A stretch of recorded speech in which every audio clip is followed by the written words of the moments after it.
Hey YouTube, how you guys doing today? Kevin here, coming back at you with another video. So right now we are still in the swing of working on the KDX 50 engine for the my son Andrew build. So for that build right there, we got the top end on it. That was a nightmare to get that piston in properly. It was so finely off. It was crazy, but I got it. And then I got that all done. Top end's on, spark plugs in. It's not tight because I have to pull it back off. But we got to get into the ignition system on this and see if there's a post. There should be 2 extra posts for the alternator, and I got to see what size it is and if it's drilled and tapped. Alright, so I figured I'd take you guys along with me on this adventure to see if this engine will accept a magneto. Now, from my research on this engine, looking at the pictures of it, I could definitely tell that there was something special about this motor right from the get-go. One thing is cool, that this engine would mount easily onto a moped. It's about 2 horsepower, maybe 2.5. I could not find the specifications on it, but well, let's just get this cover ripped off and take a look and see what that magneto looks like. I'm really curious. So for these, I'm going to use my Milwaukee M12. I'm not sponsored by them, but I like to show you guys a good product. This is a bit driver, impact bit driver.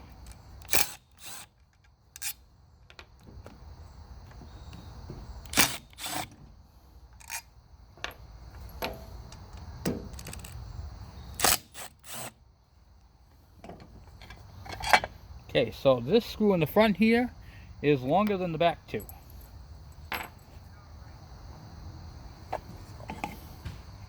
And there we have the flywheel. Basically a standardized flywheel, and hopefully we could take that off without no problem. 14mm socket, and it comes right off. And there's 2 washers. There's a lock washer and a flat washer. Flat washer goes in first, and now we have the magneto part. So for this right here, we have a 2-sided, this is the KE, the KM, the KD style, and then to change it over to this bike, we're just going to unscrew it all the way, and then screw it onto the back side, because I believe this is the smaller one.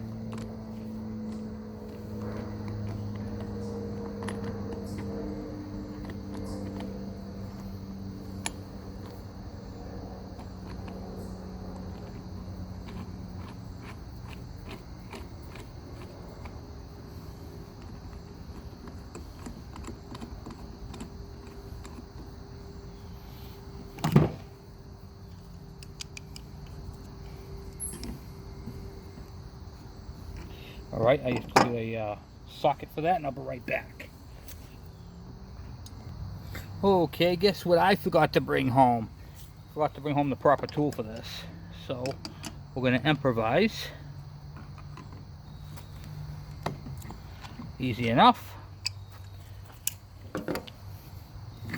Slide this clear off. Okay. So this is a 4-magnet flywheel. This will not fit the KE 100s. Alright guys, here it is. Here's the coil right here that they use in the KE 100s. This coil right here used from 1996 to 2001 for your CDI ignition. Same exact thing.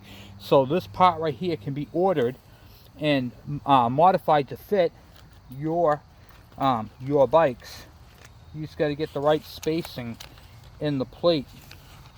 Now what I'm going to do is, real quick before I continue, okay, this coil right here is part number 21003-S004. That will be the trigger, and the ignition coil for this thing is, oh, you can barely read it here, but I know it is 21121-S004, which is the ignition coil that goes on the other end of this, and then you'll have CDI. Now, as you can see from this right here, there are two bosses right here. We are going to have to drill these out and tap them. Some of these came tapped, some didn't. So what I'm going to do with this as of right now is I'm going to see where the placement is on these ones. So we're going to unscrew this trigger here and what do you call it there, and give it right to it.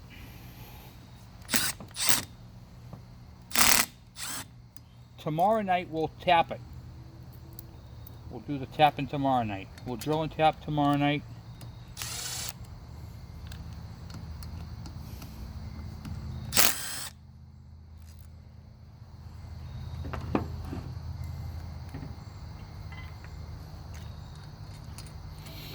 Tonight we're just going to remove that coil.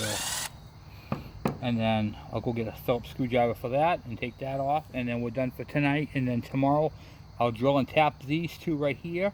And when I get to the storage unit, I'll grab the other charge coil right there and we'll mount that on there. Okay. I should have brought home some more tools. I didn't, but what are you going to do?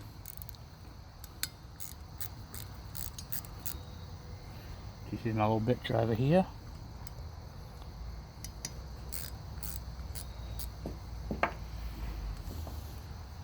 And then I just want to see if the holes are centered.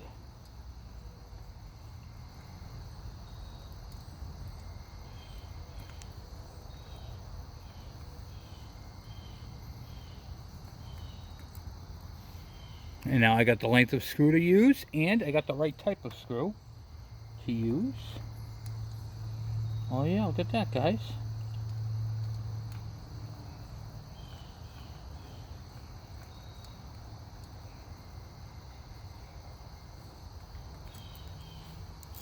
All right. So they are at the same height, got the same screws.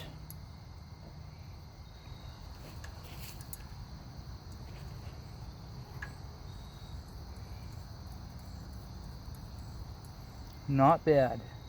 I'll take the key off and throw that on the magnet so we don't lose it. And then that's all set. So now we have the exciter coil right here.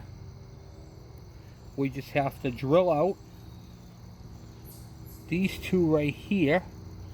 And then this thing is all done. Drill them out, we'll mount the other coil. So the other coil will be mounted like this, the charge coil. And then the ignition coil will be down bottom, and it'll also be exactly the way it's supposed to be on the KV75. So we can't go wrong with any of that. So what I'm going to do is I'm going to put this back together the best I can. I don't want to lose any bolts. The big one goes in the front here.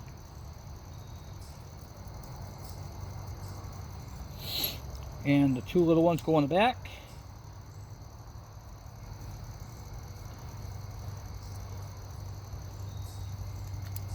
Oh, where am I going? Right here. And then now we are good. And that's all there is to doing this, to popping that stuff off and checking it all out. That's the vent tube right there. Hopefully that all helped you guys out. I don't know what the heck this thing is. Oh, it's a breather. That's the vent. Okay. Cool. Cool, cool, cool.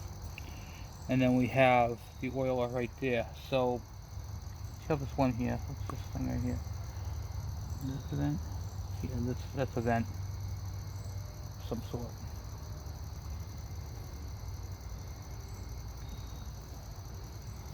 I'll have to get into that a little later to make sure I got this properly installed on here. There we go. Like that. Feels a little. There we go. Other than that, it's all good. So we have, so this engine is going to have CDI. It's going to have a charge coil to run the lights. Automatic oiling. Well, see, you can see that not. automatic oiling. It's going to have automatic. So this is going to meet all the criteria of the KV75 or the MT1. So that's pretty much where we're at for tonight. We just got to make sure that coil mounts up and lines up properly, which we'll do, and then we'll be all set. And then we got the little flywheel here. It's a good thing I have the puller for the opposite size. Anyway, guys, so that's it for that. And this is also a screwed in puller. You can get the 3-way screw style puller to pull this off, which I have that too. Luckily we didn't need to use that because I have that style. But anyway, thank you guys for watching. This is a short video. Sorry about that. I'm going to have to drill and tap tomorrow, which I'll have you guys watch on that one. And then that basically we got to clean this thing up, detail it, and get it all prepped up. And then we got to start making an engine mount cradle for this thing. So that's where we're at for that. So it's a short video. Sorry about that. But we're getting there, guys. We're getting there. So thank you everybody for watching. Thank you all for subscribing. And definitely please share. This is the motor off of a Kawasaki KDX 50. And the same engine used on the Suzuki Junior 50. So we're going to tap these, drill and tap them, and I'll show you guys how to do all that. And then, what do you call it there? We'll go from there. So, thank you guys again. I'll talk to you later.